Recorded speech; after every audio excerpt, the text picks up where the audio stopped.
राहुल गांधी के सत्ता में ये महाकुंभ नहीं होता, ये महाकन्वर्जन होता।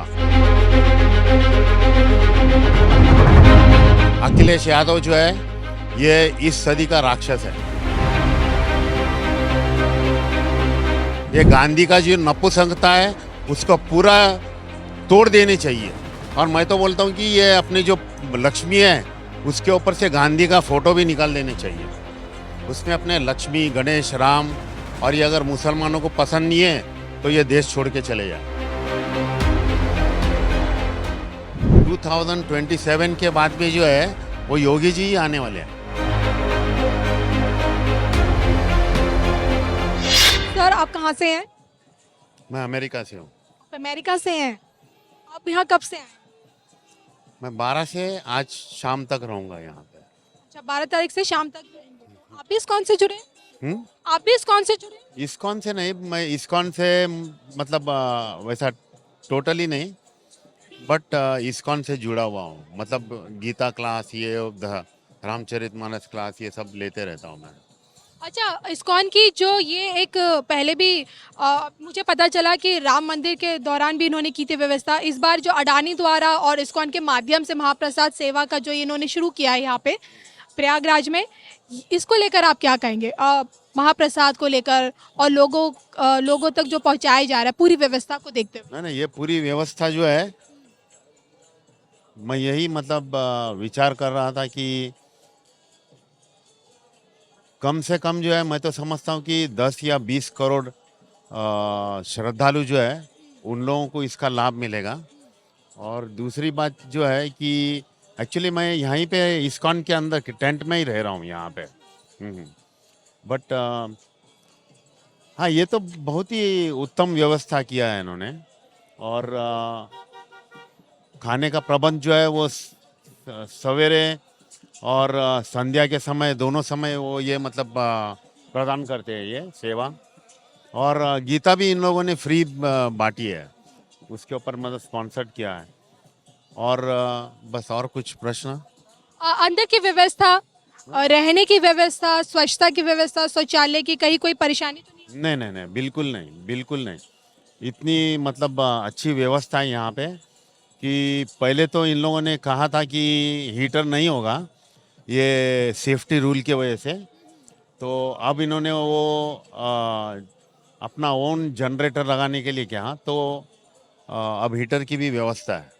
अच्छा जब आप इस्कॉन से बाहर निकलते हैं, हम्म। जब आप संगम घाट की तरफ जाते हैं और बाहर महाकुंभ में देखते हैं, तो यहाँ की व्यवस्था को देखते हुए, सफाई को देखते हुए आपको क्या लगता सफाई की यहाँ पर पूर्णतया जो है अच्छी व्यवस्था है। और मैंने खुद देखा है कि यहाँ, मैं एक निवेदन चाहूँगा, ये देखे, ये थूक के जाते हैं यहाँ पे। योगी जी ने जो है ये थूकना और ये तंबाकू, ये सब बैन कर देने चाहिए। क्योंकि ये जो है ये अपने युवा पीढ़ी को जो है नपुंसक बना दिया है। और दूसरा जो है, ये तो इवन जो नशीले पदार्थ जो, अगर समझो दारू है, ये तो उससे भी खराब है। ये पूरी नस्ल को खराब कर देती है। तो उसके लिए मेरा यही निवेदन रहेगा सरकार से कि इसको पूर्णतया बैन कर देने चाहिए। ये तो देखा आपने, स्वच्छता की बात की, आपके सामने ही आके थूक दिया यहाँ पे। और ये मैंने देखा है कितने बार। और ये छोटे छोटे पैकेट जो है वो बहुत मुश्किल होता है यहाँ पे साफ करने, या ऐसा लेंगे मुंह में डालेंगे और उधर ही फेंक देंगे। बस यही करना है, मतलब स्वच्छ। इसके अलावा सेफ्टी को लेकर? सेफ्टी तो एकदम ही, मतलब उसका प्रबंध जो है वो एकदम इन लोगों ने एकदम निपुणता से निभाया इसे। और यहाँ पर जो जैसा ये शाही स्नान था उसके टाइम पे, उस समय जो है इन्होंने पूरी तरह से क्या बोलना चाहिए, पूरा बाहर से आने वाली जो भी व्हीकल्स है उसको उन लोगों ने प्रतिबंध कर दिया था। बाहर जाने वाले तो जा सकते हैं, मगर वो एक safety reason was the biggest reason. वो बहुत अच्छा इंतज़ाम था इनका, मतलब व्यवस्था थी। इंतज़ाम तो मैं तो उर्दू वर्ड करना यूज़ करना ही नहीं चाहता हूँ मैं। बट सर आपको क्या लगता है कभी आपने सोचा है कि अगर योगी जी नहीं होते तो इस तरह की व्यवस्थाएं भव्यता महाकुंभ की नजर आती? बिल्कुल नहीं, बिल्कुल नहीं, बिल्कुल नहीं। यहाँ अभी तो महामारी भी फैल गई होती। अभी मैं एक स्टोरी पढ़ रही थी उसमें मुझे पता चला कि आज के टाइम पे अगर गूगल पे महाकुंभ को अगर कोई सबसे कंट्री सबसे ज्यादा सर्च कर रही है तो हमारा पड़ोसी मुल्क पाकिस्तान है। तो मैं आपसे जानना चाहती हूँ क्योंकि आप अमेरिका से हैं, तो इस बार का जो महाकुंभ है ये विश्व पटल पर क्या संदेश दे रहा है? विश्व पटल पे यही संदेश दे रहा है कि भारत विश्व गुरु गुरु होने के और एकदम अग्रसर है। और दूसरा ये मैं कहना चाहूँगा कि भारतवर्ष जो है ये गांधीवादी टोटल छोड़ के ये अपने गीता को अपनाने चाहिए और पुरुषार्थ और अपना क्षत्रियता निभाने चाहिए, जो कि असल में क्षत्रियता है। ये गांधी का जो नपुंसकता है उसको पूरा तोड़ देने चाहिए। और मैं तो बोलता हूँ कि ये अपनी जो लक्ष्मी है उसके ऊपर से गांधी का फोटो भी निकाल देने चाहिए। उसमें अपने लक्ष्मी, गणेश, राम, और ये अगर मुसलमानों को पसंद नहीं है तो ये देश छोड़ के चले जाए। देखिए कभी कभार देखिए महाकुंभ के ऊपर जब कुछ तरह की पॉलिटिक्स होती है, बयानबाजी होती है, जैसे अखिलेश यादव कहते हैं कि भाई हमारे समय में जो कुंभ हुआ था सस्ते में हुआ था, बहुत अच्छा हुआ था, और वो योगी सरकार के काम पे सवाल उठाते हैं। अखिलेश यादव जो है ये इस सदी का राक्षस है, सॉरी टू से, क्योंकि वो मलेच्छ लोगों के साथ में है तो उसे तो हिंदूवादी कहना ही नहीं चाहिए। ये मतलब मेरा फ्रैंक ओपिनियन है। भले ये मेरा सूरत दे के कुछ भी करे, बट जो सही है वो सही है। हमने देखा ना, देखिए पिछले साल 2024 में राम मंदिर का उद्घाटन, रामलला के आने के से उस टाइम की भव्यता, और हाल फिलहाल में ये सबसे बड़ा आयोजन महाकुंभ का। तो ये जो चीज़ें होती हैं और जब इसमें पीएम मोदी जी का नाम आगे आता है तो कहीं ना कहीं आलोचक शायद राहुल गांधी को कह सकते हैं, वो कहते हैं कि भाई ये सिर्फ दिखावे की धर्म करते हैं, दिखावे का अपना हिंदुत्व दिखाते हैं, इनका हिंदुत्व से कोई लेना देना नहीं है। दिखावे के लिए अगर आप बात करेंगे तो आपने किसी को कोर्ट के बाहर जनेऊ पहनते हुए देखा है? तो वो तो खुला दिखावा है। ये जो और उनका इतिहास भी देखेंगे वो तो दिखावा है। ये सब मुसलमान ही है, ये मलेच्छ है। उनको कोई चीज़ का या कोई हिंदू शब्द का भी अगर उच्चारण सही तरीके से नहीं आता उन लोगों को, तो आप क्या कहेंगे इस बारे में? अच्छा, अब आपको क्या लगता है कि पीएम मोदी का आगे का समय, आप मतलब आगे का फ्यूचर आप उन्हें कहाँ देखते हैं? क्योंकि वो तो अब एक ग्लोबल लीडर बन चुके हैं, अब आगे वो देश को कहाँ से कहाँ पहुंचाएंगे, आपको क्या उम्मीद है? देखिए, पहली बात तो मोदी जी का सबसे बड़ा जो माइनस पॉइंट था वो विश्वास को लेकर था। ये सबका साथ, सबका विकास, सबका विश्वास जो है ना, मुसलमानों का विश्वास जो बात ये मुसलमानों का जो विश्वास है ना, ये इनको ये इलेक्शन में लेके डूबा। क्योंकि यहाँ पर जो है वो 500 जहाँ पर मकान दिए वहाँ पर इनको 5 वोट भी मुसलमानों के मिले नहीं। क्या? तो इस वजह से जो है मोदी जी के दिमाग में अगर है कि वो कभी भी अगर समझो ये मुसलमानों का साथ मिलेगा, विश्वास मिलेगा, वो उसकी तो पूरी एक पूड़ी बना के जो है उसको कहीं एक रिमोट जगह के ऊपर उसको छोड़ देने चाहिए। क्या लगता है आपको, ये गलती क्या योगी आदित्यनाथ जी करेंगे क्या? योगी आदित्यनाथ जो है वो 1000% बिल्कुल नहीं करेंगे, क्योंकि उनकी सोच, फोकस कोई नोबेल प्राइज लेने की नहीं है। उनका फोकस जो है वो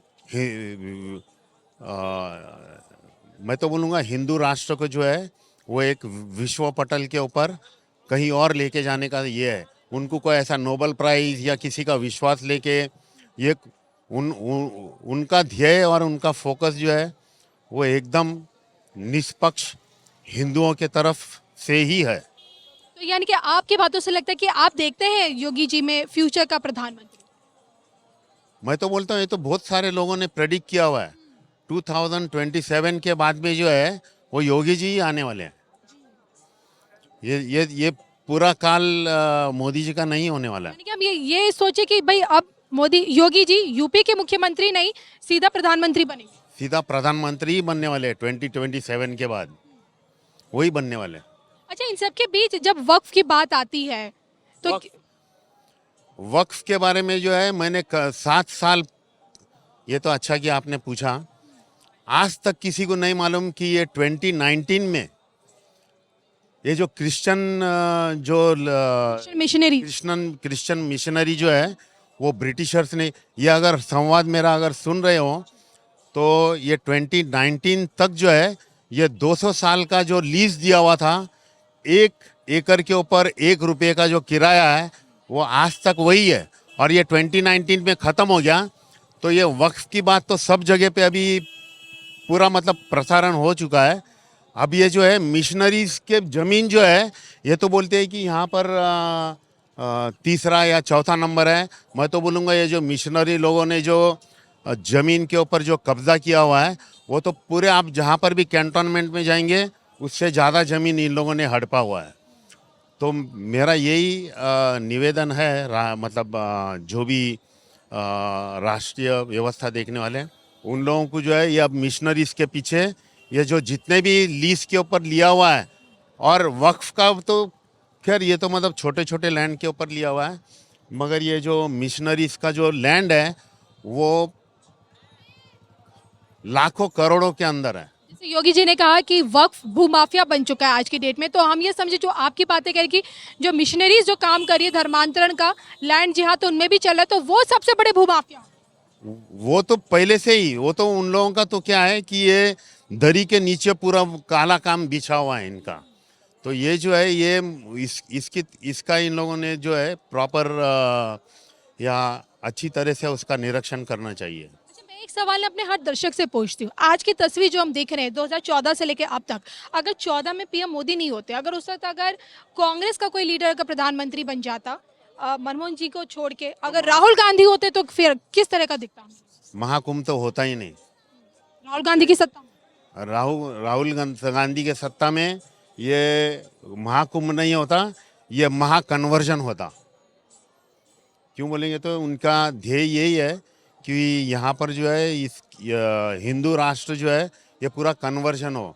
आप तो अपना नॉर्थ ईस्ट देखते हो, नॉर्थ ईस्ट जो है वो भगवान के स्थान का ईशान मूल है। नॉर्थ ईस्ट कॉर्नर जो है वो भगवान का है, मगर भगवान के स्थान को जो है अपना नॉर्थ ईस्ट, त्रिपुरा, मणिपुर, मिज़ोरम, ये सबको उन लोगों ने कन्वर्ट कर दिया है।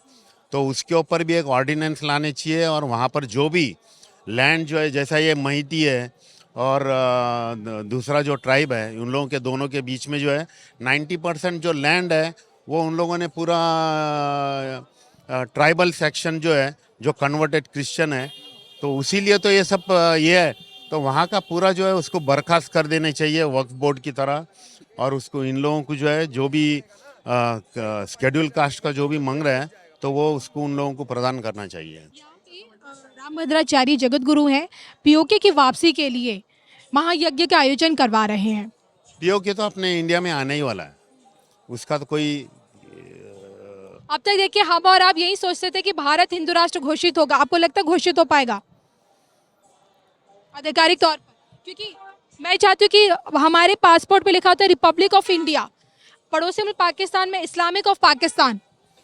मोदी जी जो है वो 20 साल तक रहने वाले हैं, नेहरू जी जो है वो 17 साल तक रहे। तो सबसे ज़्यादा प्राइम मिनिस्टरशिप या जो भी है तो उसका सबसे लंबा काल जो होने वाला है वो योगी जी का ही होने वाला है। योगी जी का जो है 20 साल वो प्रधानमंत्री डेफिनेटली रहेंगे। चलिए, तो हमारे साथ जो अमेरिका से आए उन्होंने एक बहुत बड़ी भविष्यवाणी कर दी, पीएम मोदी के लिए नहीं, योगी जी के लिए। नहीं की, ये ऑलरेडी भविष्य सांकेतिक भविष्यवाणी कह सकते हैं हम इसे, कि 20 साल का कार्यकाल सबसे ज्यादा बताओ प्रधानमंत्री, और वो भी सिर्फ और सिर्फ योगी आदित्यनाथ जी का। जाते जाते सर आपकी तरफ से एक मैसेज धर्म ज्ञान के दर्शकों के लिए। मेरा नाम रुपेंद्र सिंह वर्मा है, मैं अमेरिका से हूँ, और मेरा यही संदेश रहेगा कि मोदी जी जब तक है उनका साथ दो, और जब तक इवन मोदी जी भी है या फिर योगी जी, दोनों को जो है वो आपका मतलब पूर्णतया आपका सपोर्ट मिलना चाहिए उन लोगों को। और दूसरा ये मतलब मैं समझता हूँ कि हर आदमी ने जो है ये नशे की जो गुटखा ये सब जो है ये आपको सबको नपुंसक बनाता है उसको, और भारतवर्ष में सबसे गंदगी का मेन रीज़न यही गुटखा है और इसको टोटली बैन कर देने चाहिए। और दूसरा ये है कि अपने जहाँ तक हो सके कन्वर्शन के चपेट में या फिर ये वक्फ बोर्ड का तो ये तो खैर हमने डिस्कस किया ही है। तो मेन यही है कि भारतवर्ष में जो है हर युवा अपनी मैं खुद विदेश में रहता हूँ, मगर विदेश में रह के भी मैं मतलब अपने देश से यहाँ तो इसका मतलब ये नहीं है कि विदेश में अगर रहेंगे तो मतलब आप मातृभूमि के बारे में नहीं सोचते रहेंगे। उसके लिए आरएसएस में मैं कभी भी अगर कोई अपने साथी को मिलता हूँ उसको मैं वही बोलता हूँ कि सदा वत्सल मातृभूमि। मैं हर बार जो है मेरे मातृभूमि का वत्स रहूँगा मैं, बस यही है और कुछ नहीं। ज्यादा जब आपने आरएसएस का नाम लिया मुझे याद आ गया कि जो आरएसएस का बयान आया था कि भाई अब हर मस्जिद में से मंदिर ढूंढ और छोड़ना बंद कर देना चाहिए, लेकिन योगी आदित्यनाथ जी बोलते हैं कि हर विवादित ढांचे को आप मस्जिद नहीं कह सकते हैं। अच्छा ये आरएसएस का योगी जी का नहीं है। योगी जी तो कह रहे हैं कि आप हर विवादित ढांचे को मस्जिद नहीं कह सकते, लेकिन आरएसएस दूसरी तरफ कह रहे हैं कि भाई आप अब मस्जिदों में से मंदिर ढूंढना बंद कर दो। अब देखिए ना, संभल में निकला ना अभी।